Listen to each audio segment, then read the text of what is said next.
Good morning, good afternoon, good evening, and welcome to today's Caffeine for the Soul. And today's title comes from a book, and I've got to be honest, I don't know who it's by. I just was in a bookshop, and I saw this book on the shelf, and it was called Don't Make Me Think, and it was about web design and internet sales. And I instantly got it, that from a sales point of view, from a web point of view, when people come to your website, you don't want them to have to think about what to do. Because once people get up in their heads, they kind of lose interest in the website. You want to make it obvious. You want to lead them on a very simple, binary almost, step-by-step progression towards whatever it is that you want them to do on your website. But for me, I just fell in love with the title. Now, that happens to me with books from time to time. Years ago, when I first saw the book, Feel the Fear and Do It Anyway, I thought, that's it. And I didn't read the book for years, but like I lived by it. And then there was another book I ran into in a business section once called Don't Compete, Tilt the Field. And that made so much sense to me. And again, to this day, I've never read the book, but it really influenced the way that I ran my business. Well, Don't Make Me Think is having that impact on me at the moment, because I've realized that essentially is the secret of my creativity and productivity over time. And I can track it back to when I first started to see that there was an in-the-moment intelligence that operated through me if I could only get out of the way, that was so much better than my intellect, potent though I thought my intellect to be. And when I first started playing with this, I remember I'd just seen something about the principles of mind and consciousness and thought and the inside-out nature of life, that we're living in the feeling of thought in the moment, not the feeling of circumstances. And I went on a panel, and we were being interviewed for radio, and there were two other people on the panel, and we were all sort of self-help people, and one was a sort of a very experienced, one was very new, and I was sort of in the middle. And they gave us the questions, and the experienced guy had insisted on seeing the questions. And I realized I didn't want to see the questions. And the experienced guy thought I was playing games with him, and he was like, well, no. And he kind of tried to force the questions on me. And I was like, I really don't want to see the questions. And he said, well, why not? And I said, because I don't want to think about what I'm going to say.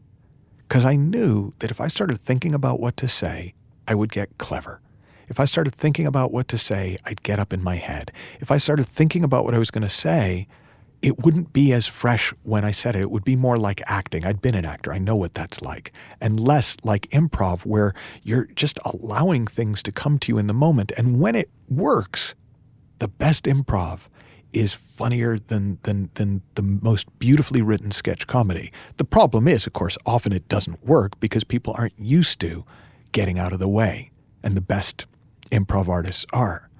Well, I realized that in the same way, if I started scripting my responses to things, not only would it lack freshness, or it would have sort of faked freshness, but it would also limit me to what I could think of with my head, and wouldn't open me up to what could come through me from the heart. And that went amazingly well. And actually even the old timer relaxed and kind of got into it. We had an amazing panel. And I decided I wanted to see how far I could take that.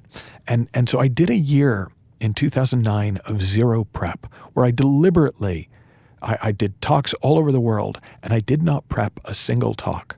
And I wanted to see how far I could go with this. And I found, some were great, some were okay, some were medium. No, none of them were terrible. And I realized, I can rely on this, and my but was that I found that it was a little bit random, the quality of what came through. Something always came through, but it wasn't always on point.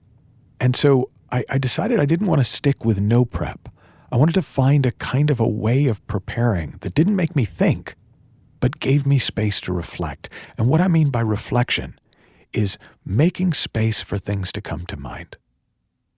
So that might be as simple as how it often looks for me as I go for walks a lot, and so often with the dog, and just things come to mind. And so if I'm doing a podcast called Don't Make Me Think, then things will come to mind about that. And if I'm doing a podcast on being messy, then things will come to me about that. And if I'm giving a talk on whatever I'm giving a talk on, things will come to mind about that. If I was a plumber and I reflected on a particularly difficult toilet problem, well, things would come to mind about that. So I went from over-prepping. My first talk that I ever gave back in 1990, I had each page was covered in 3 columns that were marked out in 15 to 45-second increments of what I was going to say, to no prep, which was my year of no prep, to now I'll generally do my prep on a yellow sticky note. And I've done whole workshops based off one yellow sticky note, where it's just enough for the ideas that come to mind to be particularly relevant to the points that I'd like to make.